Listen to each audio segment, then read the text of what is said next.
சூஃபிசத்தினுடைய துவக்கம் எங்கள் நபிகள் நாயகம் ஸல்லல்லாஹு அலைஹி வஸல்லம் அவர்கள். எனவே இப்ராஹீமின் வரிசையில் கல்விக்கு அப்பால் தான் ஞானம், இறைவனின் வரிசையில் ஞானத்திற்கு அப்பால் தான் கல்வி. டோட்டல் சூஃபிசத்தினுடைய சுருக்கத்தை ஒரு வார்த்தையில் எழுது என்று சொன்னால் நற்குணம் உடையவர்கள் என்பதை தவிர எழுத ஒன்றுமில்லை. எனவே சூஃபிகளோடு நீண்ட நெடுங்காலமாக எது கூட இருந்ததோ இல்லையோ, வறுமை கூட இருக்கிறது. ஆனால் உண்மையான சூஃபிசத்தினுடைய ஆரம்ப கட்டத்தில் நம்முடைய முன்னோர்கள் நிறைய பேரை பார்க்கிறோம், பாக்கெட்டிலே பைசா இல்லாமல் பார்த்து கொள்ளுவதிலே கவனமாக இருப்பார்கள். ஹசன் பஸ்ரி தவாஃப் செய்கிற போது சொல்லுகிறார், நான் ஒரு சூஃபியை பார்த்தேன். சூஃபி என்கிற சொல்லாடல் ஹசன் பஸ்ரிக்கு எப்படி? நல்ல சூஃபிகளினுடைய வருமானத்தின் வழிகள் கூட சுத்தமாக இருக்கும். அகில உலகத்தில் சூஃபிகளை விட சிறந்த கூட்டத்தை நான் இந்த உலகத்தில் பார்க்கவே இல்லை. ஷாஃபியை பின்பற்றி கோடிக்கணக்கான பேர் வாழுகிறார்கள். ஆனால் ஷாஃபி சொல்லுகிறார், நான் யாரை பின்பற்றி வாழ வேண்டும் என்றால் அல்-இக்திதாஉ பி தரீகி அஹ்லி தஸவ்வுஃப். அல்-ஹாஜ் அல்-ஹாஃபில் முனைவர் எம் சதீதுத்தீன் ஃபாசில் பாக்கவி அவர்கள் மதங்களை கடந்து மனிதநேயத்தை கட்டமைத்த சூஃபிகளின் சேவை எனும் சிறப்பார்ந்த தலைப்பில் தங்கள் உயரிய கருத்துக்களை வழங்க வருகின்றார்கள். அவர்களை பற்றிய ஒரு சிறிய அறிமுகம். தமிழகத்தின் தாய்க்கல்லூரியான அல் பாக்கியாத்து சாலிஹாத்தில் கற்று மௌலவி ஆலிம் பாக்கவி பட்டம் பெற்று தொடர்ந்து அக்கல்லூரியிலேயே முதுகலை கல்வியினையும் கற்று ஃபாசில் பட்டமும் பெற்றவர். சென்னை பல்கலைக்கழகத்தில் அப்துல் உலமா பட்டமும் நவீன அரபியில் முதுகலை பட்டமும் பெற்றதோடு ஆய்வியல் நிறைஞர் PhD பட்டமும் பெற்றவர். தமிழகத்திலும் தமிழ் மக்கள் வாழும் பல நாடுகளிலும் சொற்பொழிவுகள் நிகழ்த்தி மக்களின் கவனத்தை ஈர்த்தவர். சென்னை அடையாறு குராசானி பீர் பள்ளிவாசலின் தலைமை இமாமாகவும் அடையார் ஜாமியா அரபிக் கல்லூரி முதல்வராகவும் திகழ்கிறார்கள். கிளியனூர் அல் மதர்சத்துல் ரஹ்மானியா அரபிக் கல்லூரியிலும் சென்னை கிழக்கு கடற்கரை சாலை மஸ்ஜித் நூர் பள்ளியில் அமைந்துள்ள அல் மதரசத்து நூரியா திருக்குரான் மனதக் கல்லூரியிலும் வருகை தரும் பேராசிரியராகவும் சிறப்புடன் சேவையாற்றி வருகின்றார்கள். உயர்வான ஓசேனயத்தோடும் குன்றாத குரல் வடத்தோடும் ஆற்றுகின்ற கருத்தாலமிக்க உரைகளால் நம் இதயம் தொடுபவர். மாண்புக்குரிய இந்த மார்க்க அறிஞர் அவர்களை இக்கருத்தரங்கில் பேருரை ஆற்ற வருமாறு பெரும் பணிவோடு அழைக்கின்றேன். வருக. நஹ்மதுல்லாஹ் அல்-அஸீம் நுஸல்லி வ நுஸல்லிமு அலா ரசூலில் கரீம். அம்மா பஅத். அஊது பில்லாஹி மினஷ் ஷைத்தானிர் ரஜீம். பிஸ்மில்லாஹிர் ரஹ்மானிர் ரஹீம். லஹுமுல் புஷ்ரா ஃபில் ஹயாத்தித் துன்யா வ ஃபில் ஆখিরাহ லா தப்தீல லிகலிமாத்தில்லாஹ். ஸதகல்லாஹுல் அஸீம். وقال رسول الله صلى الله عليه وسلم من آذاني وليا فقد بارزته للمحاربة. صدق رسول الله صلى الله عليه وسلم. அளவற்ற அருளாளனும் நிகரற்ற அன்புடையோனுமாகிய எல்லாம் வல்ல அல்லாஹுவின் பெயரால் துவங்குகிறேன். நபிகள் நாயகம் முஹம்மதுர் ரசூலுல்லாஹ் ஸல்லல்லாஹு அலைஹி வஸல்லம் அவர்களின் மீதும் நற்பாக்கியத்திற்குரிய அவர்களுடைய உம்மத்தினர் அனைவர் மீதும், குறிப்பாக இவ்விழாவிலே குழுமி இருக்கிற நம் அனைவர் மீதும் எல்லாம் வல்ல இறைவனின் நல்லருள் என்றென்றும் நிறைவாக உண்டாவதாக என கூறி பிரார்த்தித்தவனாக, கண்ணியத்திற்குரிய விழா தலைவர் முதல் இந்த உயர்ந்த அரங்கிலே வீற்றிருக்கக்கூடிய சங்கைக்குரிய மார்க்க அறிஞர்கள், சமுதாய பிரமுகர்கள், சகோதர சமயங்களை சார்ந்த அன்பு சார்ந்த நெஞ்சங்கள், இங்கே திரளாக வருகை தந்திருக்கிற ஆன்மீக ஈடுபாட்டை அதிகம் கொண்டிருக்கக்கூடிய நல்லோர்கள் உள்ளிட்ட இந்த உயர்ந்த அவையின் அத்தனை பேருக்கும் அஸ்ஸலாமு அலைக்கும் வரஹ்மத்துல்லாஹி வபரகாத்துஹு. சூஃபித்துவ மாநாடு துவங்கி இருக்கிற இந்த நேரத்தில் சகோதரத்துவ அரங்கம் என்று ஒன்று ஏற்பாடு செய்து அதில் பல்சமயத்தவர்களையும் பங்கேற்க வைத்து சூஃபித்துவம் என்பது ஒரு வழிப்பாதை அல்ல, அது எல்லா சமயத்தவர்களுக்கும் சரியான அடையாளத்தை தரக்கூடியதுதான் ஆன்மீகம் என்கிற ஒரு குறிக்கோளோடு குறியிடலோடு தொடங்கி இருக்கக்கூடிய இந்த அரங்கம் பல்வேறு சமயத்தவர்களையும் உள்வாங்கி இருக்கிறது. சமயங்களெல்லாம் இறைவனை நோக்கிய பயணத்தில் எப்படியெல்லாம் வழிகாட்டி கொண்டிருக்கிறது என்பதை அந்தந்த சமயத்தவர்கள் அறிவார்கள். அதனால் தான் பொதுவாக தமிழிலே கூட மதம் என்கிற சொல்லை விட சமயம் என்கிற சொல்லே சரியானது என்று சொல்லுவார்கள் பெரியவர்கள். சமயம் என்றாலே பக்குவமாகுதல் என்று பொருள். மதம் என்கிற தமிழ் வார்த்தைக்கு வேறு ஒரு அர்த்தமும் உண்டு, கொஞ்சம் வெறி பிடித்தது என்பதை போல அந்த பொருள் இருக்கும். சமயங்களில் கட்டுப்பாடு இல்லாமல் யானை புறப்படுமானால் மதம் பிடித்தது என்று சொல்லுவார்கள். சமயம் என்கிற சொல்லாடலின் பயன்பாடு குறித்து நான் யோசித்து பார்க்கிறேன். பச்சை காய்கறிகளாக இருந்ததை அடுப்பிலிட்டு வேக வைத்து சாப்பிடுவதற்கு ஏதுவாக நீங்கள் தயாரித்து விட்டால் சமையல் ரெடி என்று சொல்லுகிறோம். பச்சை காய்கறி சமையலுக்கான சாதனமாக மாறுகிற போது ஓடி ஆடி விளையாடி கொண்டிருந்த சிறுபிள்ளை அவள் பருவமடைந்து விட்டால் ஒரு பக்குவத்திற்கு வருகிறாள். எனவே அதை சமையுதல் என்று சொல்லுவார்கள் தமிழில். காய்கறி சமையலாகுவதும் விளையாட்டு பிள்ளை சமைந்து விடுவதும் இந்த வரிசையிலே மனிதர்கள் சமயங்களுக்குள்ளே பக்குவம் பெறுகிறார்கள் என்கிற கருத்தில்தான் சமயம் என்கிற சொல்லாடல் தமிழ் சூழலில் பயன்படுத்தப்படுகிறது. சூஃபித்துவ அரங்கத்தில் கொண்டு வந்து சமய நல்லிணக்கத்தை வைத்திருப்பதனுடைய நோக்கம் ஆன்மீகம் என்பது எல்லா சமயத்திலும் உண்டு.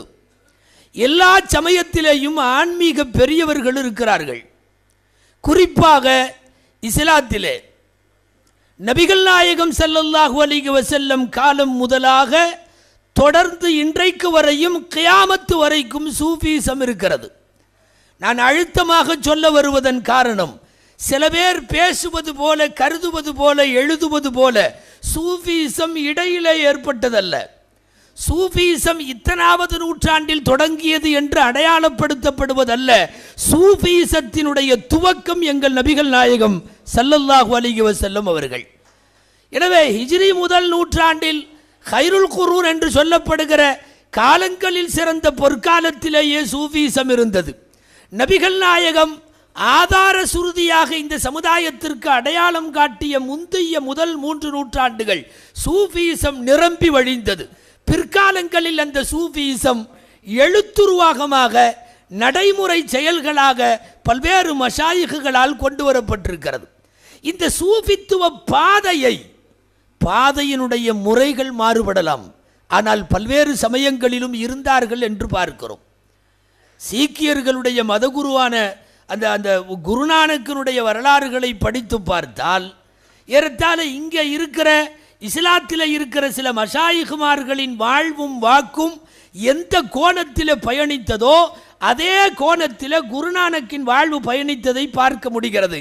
வழிபாட்டு முறைகளில் நான் உள்ளே வரவில்லை, ஆனால் வாழ்க்கை பாதை என்று இருக்கிறது அல்லவா, ஆன்மீக ஞானிகளின் வாழ்க்கை பாதை நாம் பார்க்கிற ஒரு ஹசன் பஸ்ரி ரஹ்மத்துல்லாஹி அலைஹியோ, நாம் பார்க்கிற மஅரூஃபுல் கர்ஹியோ, நாம் பார்க்கிற கௌதுல் ஆலமோ, நாம் பார்க்கிற குதுபுல் ஹிந்து சிஷ்தி அவர்கள் அப்துல்லா அலி அவர்களோ, இவர்களுடைய வாழ்வெல்லாம் எந்த மனித நேயத்தோடும் எந்த மனிதகுல சேவையோடும் பயணித்ததோ அதே கோணத்தில் குருநானக் போயிருப்பதை பார்க்கிறோம், ராமகிருஷ்ண பரமஹம்சர் போயிருப்பதையும் பார்க்கிறோம். நான் வழிபாட்டு முறைகளுக்குள்ளே போகவில்லை என்பதை திரும்பச் சொல்லுகிறேன். வாழ்வியல் முறைகள், வடலூர் வள்ளலாருடைய வாழ்வியலை படித்து பார்த்தால், ராமகிருஷ்ண பரமஹம்சரின் வாழ்வியலை படித்து பார்த்தால், என் குருநானக்கினுடைய வரலாற்றை படித்து பார்த்தால், இவர்கள் வாழ்ந்த வாழ்வு நாம் படித்த சூஃபிகளின் வாழ்க்கை முறையோடு ஒப்பிட்டு போவதைத்தான் சமயங்கள் ரீதியாக சூஃபித்துவம் சங்கமமாகிறது என்பதை நாம் எடுத்துச் சொல்லுகிறோம். மிகவும் குறிப்பாக இந்த உலகத்தில் மனித நேயத்தை மீண்டும் தொடர்ந்து அதை பரப்புகிற பணியில் ஈடுபட்டவர்கள் தான் சூஃபிகள்.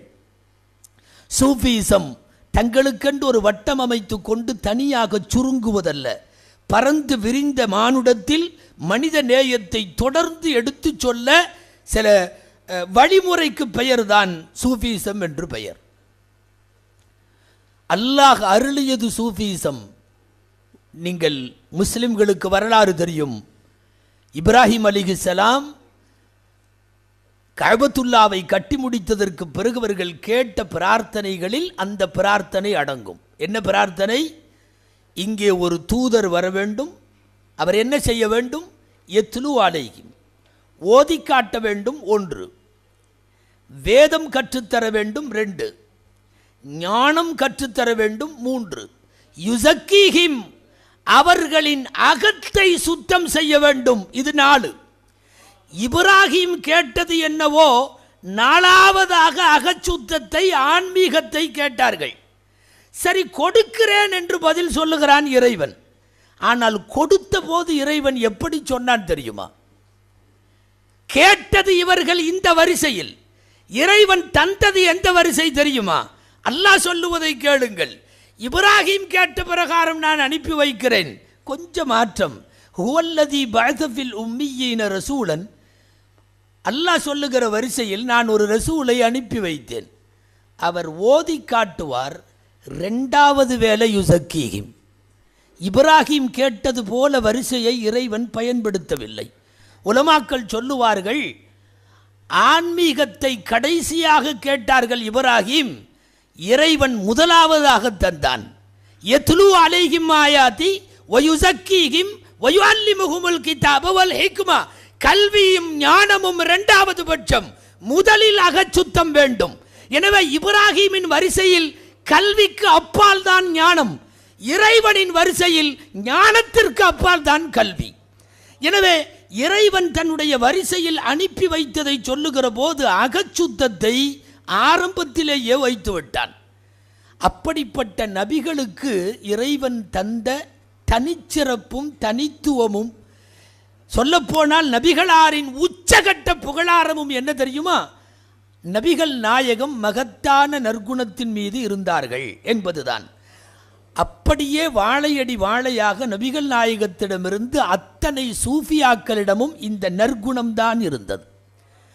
டோட்டல் சூஃபிசத்தினுடைய சுருக்கத்தை ஒரு வார்த்தையில் எழுது என்று சொன்னால் நற்குணம் உடையவர்கள் என்பதை தவிர எழுத ஒன்றுமில்லை. எனவே சூஃபிசத்தினுடைய வேறு எங்கிருந்து வருகிறது என்றால் இன்னக்கலாலா ஹுலுகின் அதீமிலிருந்து தான் வேறு வருகிறது. இன்னக்கலாலா ஹுலுகின் அதீம் தான் வேறென்றால் அந்த வேரிலே இருந்து படர்ந்த கிளைகளாக இருக்கிற எல்லா சூஃபிகளிடத்திலேயும் அந்த ஹுலுக்கு அதீம் கண்டிப்பாக இருக்கும். நபிகள் நாயகம் ஸல்லல்லாஹு அலைஹி வஸல்லம் அவர்களின் வரலாறு விரிவாக பேச வேணாம். மதம் கடந்த மனித நேயத்திற்கு நாயகம் ஒரு முதல் உதாரணம். அவர்களிடமிருந்து தான் சூஃபியிசம் வருவதால் மதம் கடந்த மனிதநேயம் எல்லா சூஃபிகளிடத்திலேயும் இருந்தது. நபிகள் நாயகம் ஸல்லல்லாஹு அலைஹி வஸல்லமை பற்றிய எல்லா மதத்தவர்களும் அறிந்திருக்கிற செய்தி என்ன தெரியுமா? இறந்து போன அடுத்த சமயத்தினுடைய பிரேதம் கடக்கிற போது நாயகம் எழுந்து நின்றார்கள். சபையில் இருந்தவர் கேட்டுவிட்டார், என்னன்னு, ஒரு ஜனாசா, ஒரு பிரேதம் போவதற்கு எழுந்து நிற்கிறீர்களே, அவர் முஸ்லிம் அல்ல. சொன்னவர் அவர் முஸ்லிம் என்று நினைத்து கொண்டிருப்பதாக எண்ணி முஸ்லிம் அல்ல என்று சொல்லுகிறார். நாயகம் கேட்கிறார்கள், அலைசத் நஃப்சன், அது முஸ்லிம் அல்ல, சரிதான்ப்பா, அதுவும் ஒரு உயிர் தானே. நாயகம் கேட்ட வார்த்தை. எனவே ஒரு நஃப்ஸ், ஒரு உயிர் என்ற அடிப்படையில் எழுந்து நின்றார்கள் அல்லவா. அந்த மதம் கடந்த மனிதாபிமானம் சூஃபிசத்தினுடைய வேரிடம் இருக்கிறது என்றால், அந்த வேரிலே இருந்து பிரிந்த கிளைகளாக இருக்கிற அத்தனை சூஃபிகளிடமும் அந்த குணம் இருக்கும். யோசித்து பார்த்தால் மதம் கடந்து நபிகள் நாயகம் நின்ற தன்மை வியக்க வைக்கிறது. உச்சகட்டமாக நபிகள் நாயகத்தினுடைய எதிரியாக இருந்து மன்றாடியவன் அபூஜஹல். அந்த அபூஜஹலுடைய புதல்வர் இஸ்லாமிலே இணைகிறார். அபூஜஹலுடைய புதல்வர் இஸ்லாமிலே இணைகிறார். அந்த புதல்வர் இக்ரிமா சபைக்குள்ளே வருகிறார். இருக்கிற தோழர்களிடத்தில் நாயகம் சொல்லுகிறார்கள், சயதுகுலு அலைக்கும் இக்ரிமா லா தசுப்பு அபாஹு. இக்ரிமா உள்ள வர்றார்ப்பா, அவரை வச்சுட்டு அவங்க தகப்பனார் அபூஜஹலை திட்டாதீங்க. அபூஜஹல் திட்டப்பட வேண்டியவன், லஅனத்துல்லாஹி அலைஹி என்று இறைவனின் சாபம் உண்டாவதாக என்று சொல்ல எல்லா தகுதியும் உள்ளவன் அபூஜஹல். ஆனால் அபூஜஹலுடைய மகன் வருகிற போது திட்ட வேண்டாமப்பா, என்ன இருந்தாலும் தந்தையை திட்டினால் மகனுக்கு ஒரு ஓரத்தில் வலிக்கும் தானே. இதுவெல்லாம் மதம் கடந்து நின்ற நபிகள் நாயகத்தின் மனிதநேயம். இங்கே எங்கே சூஃபிகள் வருகிறார்கள் என்றால், நபிகள் நாயகத்திடம் காணப்பட்ட அந்த மதம் கடந்த மனிதநேயம் தான் ரசூலுல்லாஹுவின் வழியில் உலகத்திற்கு சூஃபிசத்தை எடுத்து தந்த, வார்த்து தந்த சூஃபியாக்களிடத்தில், மெஞ்ஞானிகளிடத்திலும் அதுதான் இருந்தது. சூஃபிகள் என்பவர்கள் பல பேர் சூஃபிசத்தை குறித்து நிறைய தவறான தகவல்கள் பரப்புகிறார்கள். அதற்கு பரப்புகிற கருத்துக்களுக்கு தோதுவாகவே உலகத்தில் எங்காவது ஒரு மூலையில் 1-2 பேர் இந்த ஆன்மீக பாதையை கொச்சைப்படுத்துபவர்களும் உண்டு, இல்லை என்று மறுக்கவில்லை. சூஃபிசம் காசு சம்பாதிக்கும் படலம் அல்ல. சூஃபியோடு கடந்த காலங்களில் நாம் வரலாறுகளை படித்தால் ஒட்டியே இருந்தது வறுமை, தவிர்க்க முடியாதது வறுமை. அஅஸ்ஸுல் ஹல்கி ஹம்ஸா, ஒரு படைப்பினங்களில் இமாம் ஷாஃபி ரஹ்மத்துல்லாஹி அலைஹினுடைய ஒரு வார்த்தை, படைப்பினங்களில் ஆகச் சிறந்த படைப்பு 5 பேர் என்று வருகிற போது ஃபகீருன் சூஃபியுன் என்ற ஒரு வார்த்தை காண கிடைக்கிறது. ஏழையான சூஃபி. சூஃபிகளோடு நீண்ட நெடுங்காலமாக எது கூட இருந்ததோ இல்லையோ, வறுமை கூட இருந்திருக்கிறது. ஆனால் ஏகப்பட்ட கோடிகளோடு பல மடங்களும், ஏகப்பட்ட கோடிகளோடு சூஃபிசத்தினுடைய அதன் மீது தவறான எண்ணம் விழுகிற அளவுக்கு நடக்கிற சில பேரின் நடவடிக்கையால் சூஃபிசம் இன்று கேள்விக்குள்ளாகி இருக்கிறது. ஆனால் உண்மையான சூஃபிசத்தினுடைய ஆரம்ப கட்டத்தில் நம்முடைய முன்னோர்கள் நிறைய பேரை பார்க்கிறோம், பாக்கெட்டிலே பைசா இல்லாமல் பார்த்து கொள்ளுவதிலே கவனமாக இருப்பார்கள். அல்லாமா ஹசன் பஸ்ரி ரஹ்மத்துல்லாஹி அலைஹி காபத்துல்லாவிலே தவாஃப் செய்கிறார்கள். ஹசன் பஸ்ரி ரஹ்மத்துல்லாஹி அலைஹி இந்த மெஞ்ஞான பாதையினுடைய ஆரம்ப விருட்சங்களிலே உள்ளவர்கள். ஹசன் பஸ்ரி ரஹ்மத்துல்லாஹி அலைஹி தவாஃப் செய்து கொண்டிருக்கிறார்கள். யாரோ ஒரு சூஃபியை பார்க்கிறார்கள். அவர்கள் சொல்லுகிற வார்த்தையிலேயே சொல்லுகிறேன், இன்னி ரஅய்து ரஜுலன் சூஃபியன் ஃபஅதைதுஹு ஷையன் ஃபலம் யாஹுத். ஒரு சூஃபியை நான் தவாஃபிலே பார்த்தேன். நீங்க நல்லா கவனிக்கணும் இந்த வார்த்தையை. சூஃபியை நான் தவாஃபிலே பார்த்தேன், எதையோ கொடுக்க நாடி நான் கொடுத்தேன், அவர் வாங்க மறுத்து விட்டார். யார்கிட்ட? ஹசன் பஸ்ரிட்ட. இங்கே 2 செய்தி. இந்த நிகழ்வு இன்னி ரஅய்து ரஜுலன் சூஃபியன் என்கிற இந்த வார்த்தை அதாவது கொஞ்சம் உச்சகட்டத்தில் இருந்து பேசுபவர்கள் கூட இந்த நிகழ்ச்சியை பதிவு செய்கிறார்கள். இப்னு தைமியா மஜ்மூல் ஃபத்தாவாவிலே இது பதிவு செய்திருக்கிறார். அல்லாமா இப்னுல் கையும் மதாரிஜு சாலிக்கினிலே பதிவு செய்திருக்கிறார். அல்லாமா அபுன் நசர் சிராஜு தூசி பதிவு செய்திருக்கிறார். நிறைய பேர் பதிவு செய்கிற இந்த நிகழ்ச்சி என்ன தெரியுமா? 2 விஷயம் சொல்லுகிறது இந்த நிகழ்ச்சி. முதல் விஷயம் என்ன தெரியுமா? நான் ஒரு சூஃபியை பார்த்தேன் என்கிற சொல்லாடலை ஹிஜ்ரி 1 நூற்றாண்டில் ஹசன் பஸ்ரி பயன்படுத்தி இருக்கிறார். நீங்கள் கவனிக்கணும். அதாவது இத்தனாவது நூற்றாண்டில் வந்துச்சு சூஃபிசம், இடையில வந்தது, அவங்கவுங்க ஏற்படுத்தினாங்க, இது அத்வைதம் அது இதுன்னெல்லாம் நிறைய பேசுகிறானு இல்லையா? ஹசன் பஸ்ரி தவாஃப் செய்கிற போது சொல்லுகிறார், நான் ஒரு சூஃபியை பார்த்தேன். சூஃபி என்கிற சொல்லாடல் ஹசன் பஸ்ரிக்கு எப்படி வந்தது? நீங்கள் யோசித்து பார்க்க வேண்டும். ஏன்னா ஹசன் பஸ்ரி ரஹ்மத்துல்லாஹி அலைஹி அவர்கள் வஃபாத்து ஹிஜ்ரி 110 இல்லையா? ஹிஜ்ரி 110. இப்போ அவங்க தவாஃப் செய்கிறப்போ ஒரு சூஃபியை பார்க்குறாங்கன்னா மேபி அது வந்து ஒரு 30-40 வயசாக இருக்கலாம், 50 வயசாக இருக்கலாம். ஹசன் பஸ்ரி பிறக்கிறது உமர் ரலியல்லாஹு அன்ஹுடைய காலத்தில், முழுக்க முழுக்க சஹாபாக்கள் வாழுகிற காலத்தில் தவாஃப் செய்கிற ஹசன் பஸ்ரி சொல்லுகிறார், நான் ஒரு சூஃபியை பார்த்தேன். அப்படின்னா என்ன அர்த்தம்? சூஃபியிசம் நபிகள் நாயகம் ஸல்லல்லாஹு அலைஹி வஸல்லமுடைய காலத்தில் இருந்தது, சஹாபாக்களின் காலத்திலே இருந்தது. இந்த சூஃபி என்ற வார்த்தைக்கு வேற அர்த்தமெல்லாம் இல்லை. நான் ஒரு சூஃபியான மனிதனை பார்த்தேன். எல்லாருக்கும் புரிகிற மாதிரி தான் சொல்லியிருக்காரு. சூஃபிக்கு அவர் வேற விளக்கமெல்லாம் சொல்லலை. இது ஒன்று. முதல் நூற்றாண்டிலேயே சூஃபிசம் இருந்தது என்பதற்கான பதிவு. இதே வார்த்தை ஹசன் பஸ்ரியினுடைய இந்த தழுவல் சொல்லுகிற ரெண்டாவது செய்தி என்ன தெரியுமா? அவ்வளவு சீக்கிரம் நீற்றவன்ட்ட எல்லாம் காசு வாங்கிவிட மாட்டார்கள் சூஃபியாக்கள். அவர்களுக்கு எங்கு யாரிடம் எடுப்பது என்று தெரியும். சகோதரர் வீரபாண்டியன் சொன்னது போல 2 மாம்பழமாக இருந்தாலும் யார்கிட்ட வாங்கிறதுன்னு தெரியும். வருவோரிடமெல்லாம் அவர்கள் மாம்பழம் கேட்பதில்லை அல்லவா? சூஃபியாக்களுக்கு யாரிடத்தில் வாங்க வேண்டும் என்று தெரியும். பெரிய அரசனாக இருக்கலாம், அவன் நாட்டுக்கு அதிபராக இருக்கலாம், அவன் கொண்டு வந்து செக்கு கொடுத்தா கையில் வாங்கி கொள்பவர்கள் அல்ல சூஃபிகள். சூஃபிகளினுடைய வருமானத்தின் வழிகள் கூட சுத்தமாக இருக்கும். அந்த அடிப்படையில் தான் சூஃபிகளுடைய வரலாறு.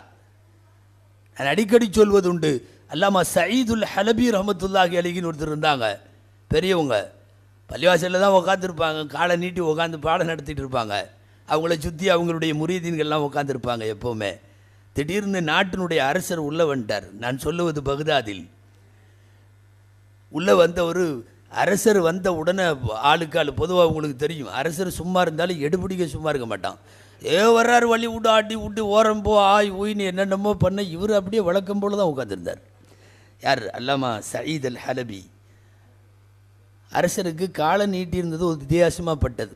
ஏன்னா பொதுவாகவே இருக்கை உயரமாக போக போக மற்றவங்க காலில் உழுகணும்னு எதிர்பார்ப்பு வந்துடும் அல்லவா? இவர் காலை நீட்டிகிட்டே உட்காந்துருக்காருன்னு கொஞ்சம் கஷ்டமாக இருந்தது.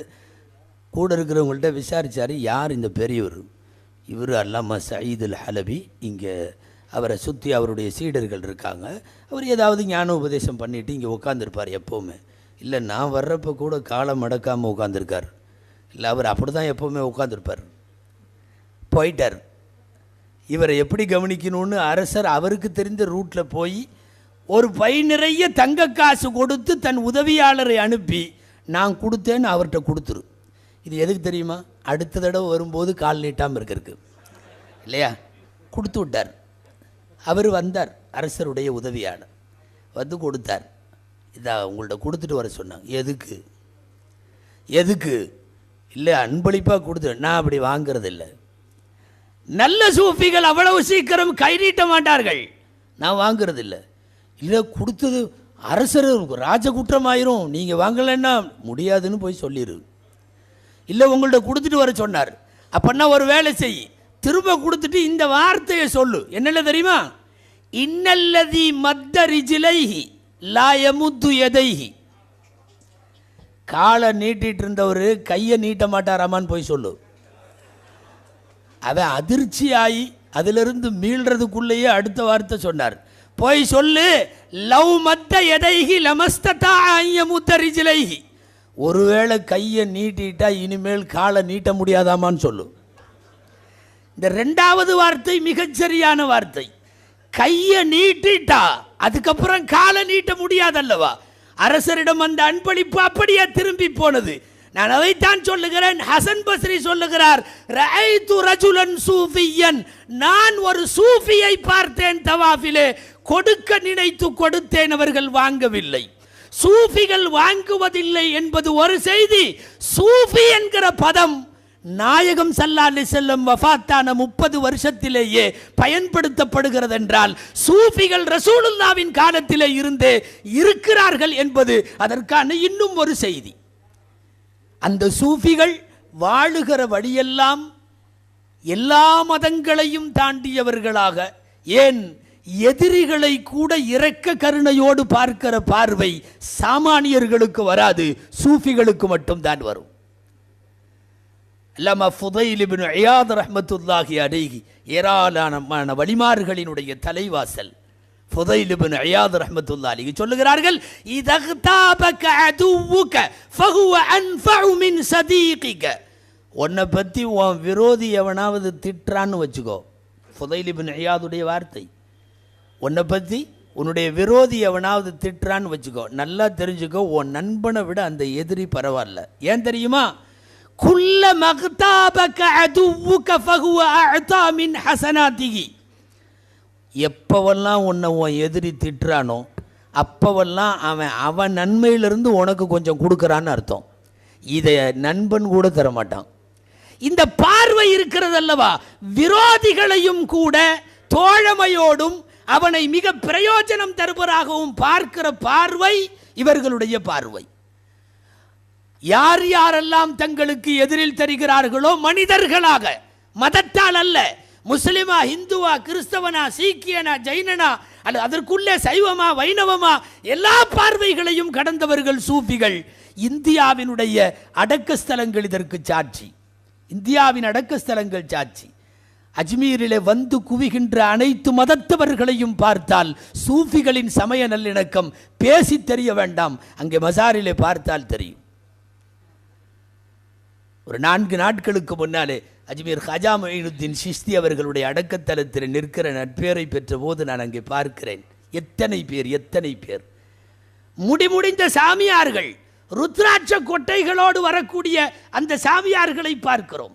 உலகத்தில் வருகிற அதிபனெல்லாம் எந்த நாட்டு அதிபராக இருந்தாலும் தாஜ்மஹால் அந்த அஜ்மீர் ஷரீஃபிலே வந்து நின்று விட்டு போகிறான். எனவே சூஃபிகளினுடைய அடக்கத்தலத்தை பார்த்தாலே அவர்கள் சமயங்களை கடந்து நிற்பதை பார்க்க முடியும். எல்லாரையும் அரவணைக்க அந்த செய்தியை பார்க்க முடியும். பிருத்திவிராஜா மன்னன் விஷயத்தில், ஜெயபாலுடைய விஷயத்தில் நீங்கள் அஜ்மீர் நாயகத்தினுடைய வரலாறு படித்தால் தெரியும். அந்த வரலாறில் பிற சமயத்தவர்களோடு ராஜஸ்தான் மண்ணிலே ஹாஜா குதுபு நாயகம் அவர்கள் ஆற்றிய அளப்பெரிய சேவைகள் சமய நல்லிணக்கத்திற்கான மிக நீட்சியான சான்றுகள். சூஃபிகள் என்பவர்கள் மதம் கடந்து இந்த மண்ணிலே பெரும் பணிகளை ஆற்றியிருக்கிறார்கள் என்று பார்க்கிறோம். அவர்களுக்குத்தான் மனிதர்களை திருத்துகிற ஆன்மீக பார்வையோடு பார்க்க தெரியும். துன்னூனே மிஸ்ரி ரஹ்மத்துல்லாஹி அலைஹி பிரபலமான வரலாறு, அதனாலே ஒரே வரியில் முடித்து விடுகிறேன். துன்னூனே மிஸ்ரி கப்பலிலே போகிற போது 20 பேர் குடித்து கும்மாளமிட்டு கொண்டு ஆடிக்கொண்டிருக்கிறார்கள். இந்த நிகழ்ச்சி துன்னூனே மிஸ்ரிக்கு நடந்ததாகவும் சொல்லப்படுகிறது. அல்லாமா ராத கஞ்சபக்ஷ் அவர்கள் தங்களுடைய கஷ்ஃபுல் மஹஜூபிலே துன்னூனே மிஸ்ரி என்று பதிவு செய்திருக்கிறார்கள். இதே நிகழ்ச்சியை அபு அப்துர் ரஹ்மான் சுலமி அவர்கள் இது மஅரூஃபுல் கர்ஹி என்று பதிவு செய்திருக்கிறார்கள். அல்லாமா கர்ஹி அவர்களோ அல்லது அல்லாமா துன்னூனே மிஸ்ரி அவர்களோ யாரோ இருக்கட்டும், ஒரு சூஃபி, துன்னூனே மிஸ்ரி என்பது பரவலானவர்களின் கருத்து, ஆட்டி பாடிக்கொண்டிருந்த 20 பேர் ஷேகை அவமதிப்பதை தாங்க முடியாத முரீதீன்கள் சொல்லுகிறார்கள், ஒரு பத்வா செய்யுங்கள், 20 பேரும் நாசமாகட்டும். துன்னூனே மிஸ்ரி சிரித்து கொண்டே சொன்னார், துவா செய்ய நான் தயார், நீங்கள் ஆமீன் சொல்றதுக்கு ரெடி. கையை தூக்கினார்கள், சொன்னார்கள், யா அல்லாஹ், உலகத்தினுடைய இன்பத்திலே மூழ்கும் அந்த சுவையை இவர்களுக்கு தந்தது போல் இவர்களுக்கு மறுமையின் சுவையை தந்துவிடும். ஆமீன் சொல்றதுக்கு வாய் வரல யாருக்கு? முரீதீன்களுக்கு. ஏன்னா அவ்வளவு கோபம், ஷைഖை அவமதித்த கடுமையான கோபம். இவர் இப்படி துவா செஞ்சிட்டாங்களே, மறுமையின் லத்தத்துகளை கொடு என்று சொன்னால், மறுமையின் சுவையை கொடு என்று சொன்னால், துன்னூனே மிஸ்ரி ரஹ்மத்துல்லாஹி அலைஹி விளக்கம் சொல்லுவார்கள், நான் கேட்டது மறுமையின் சுவையை. மறுமையின் சுவையை சாதாரணமாக அடைய முடியாது, அதற்கு அவன் தயாராக வேண்டும் என்றால் இந்நிலையிலே இருந்து அவன் திருந்த வேண்டும். யார் அட்டுழியம் அநியாயம் செய்பவர்களை பார்க்கிற போதும் நமது பார்வை அவன் திருந்த வேண்டும் என்று வர வேண்டுமே தவிர அவன் நாசமாக வேண்டும் என்று வரக்கூடாது. இது சூஃபிகளுக்கே உரித்தான பார்வை. துன்னூனே மிஸ்ரி ரஹ்மத்துல்லாஹி அலைஹி பற்றி கஷ்ஃபுல் மஹஜூபிலே பதிவாகி இருக்கிற செய்தி அது. அதனால் தான் உலகத்தில் மனித நேயத்தோடு எல்லா படைப்புகளையும் அணுகுவதற்கு அந்த சமயம் கடந்த பார்வை அவர்களுக்கு உரித்தானது. டெல்லியிலே ஆசாத் ரசூல் சாஹிப் அவர்கள், மௌலானா நம்முடைய இங்கே இருக்கிற நாகூர் ரூமி அவர்கள் சமீபத்தில் உள்ளத்தை நோக்கி திரும்புதல், இதயத்தை நோக்கி திரும்புதல் என்ற ஒரு புத்தகம் ஷேக் ஆசாத் ரசூல் அவர்கள் அவங்க முன்னால் அலிகர் யூனிவர்சிட்டியினுடைய ப்ரொஃபஸர் நினைக்கிறேன், ஷேக் அவர்களுடைய சுஹபத்தில் சிறிது காலம் இருக்கிற பாக்கியம் நாங்கள் பெற்றோம். அவர்கள் இங்கே மக்கா மஸ்ஜிதினுடைய அந்த தர்காவிற்கு வருகிற போதும், திருச்சி தபலே ஆலம் தர்காவுக்கு வருகிற போதும் அவர்களோடு நாங்கள் பயணித்திருக்கிறோம். அல்லாம ஆசாத் ரசூல் சாஹிப் அவர்கள் நக்ஷபந்தியா தரீகாவினுடைய அவர்களுடைய புதல்வர் இப்போது நடத்தி கொண்டிருக்கிறார். அந்த ஆசாத் ரசூல் சாஹிப்பை பற்றிய செய்திகளை பதிவிடுகிற போது நாகூர் ரூமி கூட அந்த புத்தகத்தில் பதிவு செய்கிறார். அதன் வெளியீட்டு விழாவிலே கலந்து கொள்ள முடியாத சூழ்நிலை வந்துவிட்டது.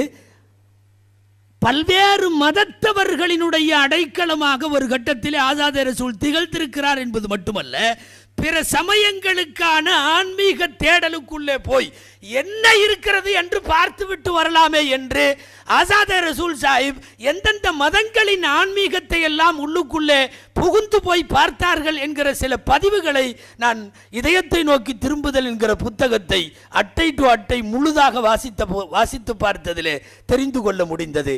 சமயங்களை தாண்டிய பார்வை எப்போதும் சூஃபிகளுக்கு இருந்திருக்கிறது. அதனால் தான் உலகம் தேடுகிற ஷரியத்தினுடைய மிகப்பெரிய சட்டமேதையான அல்லாமா ஷாஃபி ரஹ்மத்துல்லாஹி அலைஹி அவர்கள் சொல்லுவார்கள், லா அஅலமு அக்வாமன் அஃதல மின ஸூஃபியத்தி ஃபில் ஆலம். அகில உலகத்தில் சூஃபிகளை விட சிறந்த கூட்டத்தை நான் இந்த உலகத்தில் பார்க்கவே இல்லை. இமாம் ஷாஃபி ஹிஜாஸ் பெருவெளியிலே தோன்றியவர்கள் எத்தனை கூட்டத்தை உலகத்தில் பார்த்திருக்கிறார்கள் தெரியுமா?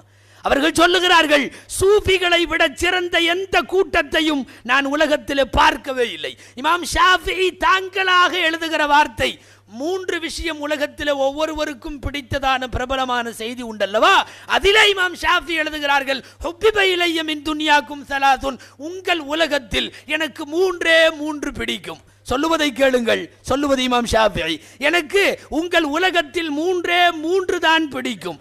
1 தர்க்கு தக்லீஃப், யாருக்கும் சிரமம் தராத எளிமையான வாழ்க்கை. 2வது இஷ்ரத்துல் ஹல்கி பில் லுதுஃப், மிக மென்மையாக படைப்பினங்களோடு வாழுவது. இந்த 2க்கு அப்புறம் 3வது அல் இக்திதாஹு பி தரீகி அஹ்லி தஸவ்வுஃப், சூஃபியாக்களை பின்பற்றி வாழ்க்கை நடத்துவது. இமாம் ஷாஃபி சொல்லுகிறார், ஷாஃபியை பின்பற்றி கோடிக்கணக்கான பேர் வாழுகிறார்கள். ஆனால் ஷாஃபி சொல்லுகிறார், நான் யாரை பின்பற்றி வாழ வேண்டும் என்றால் அல் இக்திதாஉ பி தரீகி அஹ்லி தஸவ்வுஃப், சூஃபிகளை பின்பற்றி நான் வாழ வேண்டும் என்பது. மொத்தத்தில் நான் என்னுடைய உரையை முடிவுக்கு வருகின்றேன். சூஃபிகள் சமயம் கடந்தவர்கள், சமயம் கடந்த நல்ல நெறிகளை உலகத்திற்கு போதித்திருக்கிறார்கள். அவரவர்கள் வழிகளில் ரப்பை தேடினாலும் எல்லா மனிதர்களும் திருந்தி நல்வாழ்வு வாழ வேண்டும் என்பதுதான் சூஃபிகளினுடைய ஞானத்தினுடைய கடைசி விஷயமாக இருந்தது. ஆனால் வருத்தமாக இருக்கிறது, இன்றைக்கு சூஃபிகளின் போர்வையில் இருக்கிற பல்வேறு சமயங்களிலும் குற்றச்சாட்டுகள் வருவதற்கான காரணம், இணக்கத்தை சூஃபிகள் விரும்பினாலும் மற்றவன் விடமாட்டாங்கிறான். நிகழ்காலத்தினுடைய அரசியல் நிகழ்வுக்கெல்லாம் போகுவதில்லை என்கிற முடிவோடு தான் பேசுகிறேன் என்றாலும், சூஃபிகள் குறித்த பார்வையிலே நான் ஒரு செய்தி பதிவு செய்ய வேண்டும். கடந்த ரம்ஜானிலே உடுப்பியில் இருக்கிற சுவாமிகள் அவர்களுக்கு இறைவன் எல்லா நலனும் தர வேண்டும். உடுப்பி கோவிலில் மடத்தில் இருக்கக்கூடிய சுவாமிகள் உள்ளூரில் உடுப்பியில் இருக்கிற முஸ்லிம்களுக்கு இஃப்தார் விருந்து கொடுக்கிறார். நீங்கள் பத்திரிகையிலே படித்திருப்பீர்கள். கோவிலினுடைய வாசலிலே வைத்து எல்லா மதத்தவர்களையும் அழைத்து இஃப்தார் விருந்து. சொல்ல போனா ஒரு சாமியார் செய்ய வேண்டிய வேலையும் அதுதான், மௌலவிகள் பள்ளிவாசலில் செய்ய வேண்டிய வேலையும் அதுதான், கிறிஸ்தவ பாதிரிகள் தங்கள் சர்ச்சுகளிலே தேவாலயங்களிலே செய்ய வேண்டிய வேலையும் அதுதான்.